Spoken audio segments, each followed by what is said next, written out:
You know, when we first started doTERRA, we did it for a number of reasons. One of those reasons, of course, was to, embrace these gifts of the earth, these essential oils, and to integrate them into people's lives. And another reason, of course, is we wanted to bring together this wonderful world of humanity that we have and bring together these harvesters and these distillers and to be able to benefit people with these essential oils from all around the world.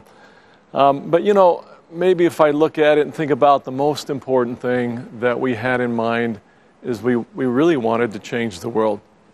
And we really wanted to make a difference. And we really wanted to, frankly, to make some great memories. And I think we have. I think there's been some wonderful things that have happened over the years in that regard. I'm troubled by the global trends of incivility and polarization that seem to be happening in our world.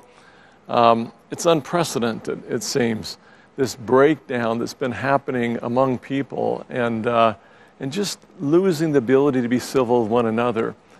You know, there's been this increased dehumanization that's been happening and this almost disgust with those that don't share maybe our views.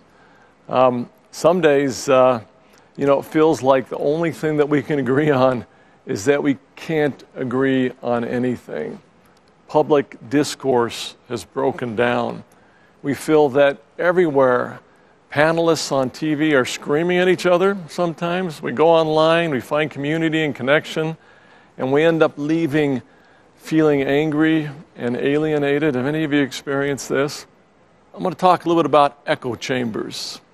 We all live in our echo chambers, don't we? And social media can help to fuel this psychological polarization.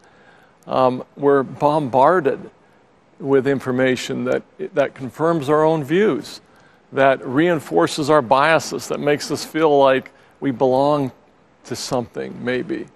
And, I hope that all of you understand this and we all realize this, that social media is programmed to feed us more and more of whatever we show interest in.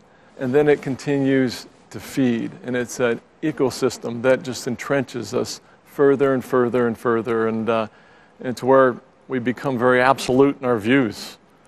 We stop compromising. That becomes something of a dirty word. I'd like to share with you a little bit more about some of the strong things that happen in our world today. I want to share with you some of doTERRA's positions. We're all raised differently, aren't we? We're all different in our educational backgrounds. We're all different in our value systems, perhaps. We're different in our cultures. We're different in our beliefs. My own family, even in my marriage, we differ in our views. And we have to work these things out. But collectively, though, we need your help. And we need your help in keeping doTERRA as a haven. And so just remember that people are good, that our peers in our essential oil world are good parents. They're essential oil lovers. They're engaged in humanitarian and charitable service. We never want to forget this. You need to avoid those views where people will start to dehumanize one another.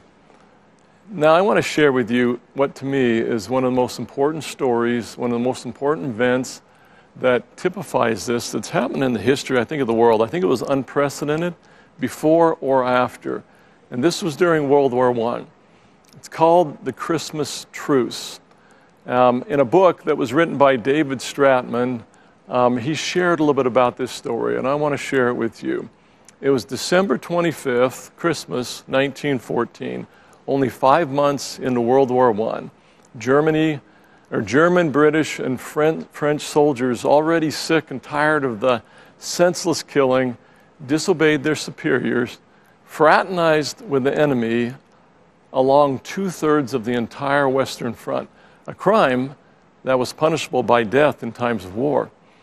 Well, German troops held Christmas trees up out of the trenches, reading things like Merry Christmas and You No Shoot, We No Shoot. Thousands of troops streamed across no man's land, strewn with rotting corpses at the time. They sang Christmas carols. They exchanged photographs of loved ones back home. They shared rations. They played football. They even roasted some pigs. Soldiers embraced men that they had been trying to kill just a few short hours before. They agreed to warn each other if the top brass forced them to fire their weapons, and said that they would aim high. Well, a shudder ran through the high command on both sides. Here was a disaster in the making. Soldiers declaring their brotherhood with each other and refusing to fight. Generals on both sides declared this spontaneous peacemaking to be treasonous and a subject to be and people were subject to be court-martialed. By March 1915, the fraternization movement had been eradicated and the killing machine was put back into full operation. It took them 2 months to get that done. They had to literally remove the men on both sides, send them elsewhere, bring other soldiers back in to get the war going again. By the time the armistice was signed in 1918, 15 million more would be slaughtered. Not many people have heard about the story of the Christmas truce. Christmas truce story goes against most of what we have been taught about people today. It gives us a glimpse of the world as we wish it could be and says, this really happened once. It reminds us of those thoughts that we keep hidden away, out of range of the TV, the newspaper, computers, phones, and stories that tell us how trivial and mean human life is. It's like hearing that our deepest wishes really are true and that the world could be different. How many of you have felt that way? Evil can only be defeated by kindness. Now, you can be disgusted with a group of people, and then you meet a particular person and you genuinely discover that they are great, that they're lovely. And then gradually, those chips start to fall away, and they change our thinking. Now, just a couple of final thoughts here. The number one way to combat dehumanization is also frustratingly challenging. It's one of the hardest things to accomplish. We simply need to get to know people who are different from us.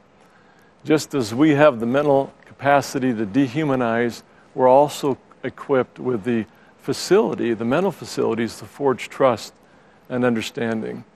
It's up to us to change this. We have some cleanup to do.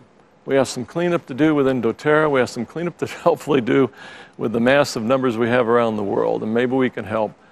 Number one, never make posts in your online communities that can be interpreted by others as divisive, intolerant, or mean-spirited. Be a speaker of peace. Second challenge, this is the biggie, and that is that you make friends with at least 3 people who you profoundly disagree with. Remember something as you do this. Empathy is not endorsement. Empathizing with someone that you profoundly disagree with does not suddenly compromise your own deeply held beliefs and endorse theirs. But it will be an amazing experience for you. Now, third challenge, make doTERRA a haven of peace, trust, and hope. We're an essential oil company, aren't we? Well, we are, but every bit as much of that, we also are a community, and we are a haven of peace, trust, and hope. So in conclusion, doTERRA has been an amazing education for me, as I know it has been for many of you. Many views have softened or changed. I know many of my views have softened or changed. We need to set out and realize that there are different views. We need to realize that we have a lot more in common with people than we have indifference. Now, doTERRA has a unique product. We love the product. We love the essential oils. They're powerful. There are amazing things coming. in this next year. But let's not forget maybe our most important product, and that is the community that we bring with doTERRA, the community that we build, the belonging that we bring in others, the hope that we restore, the purpose that we help provide in other people's lives.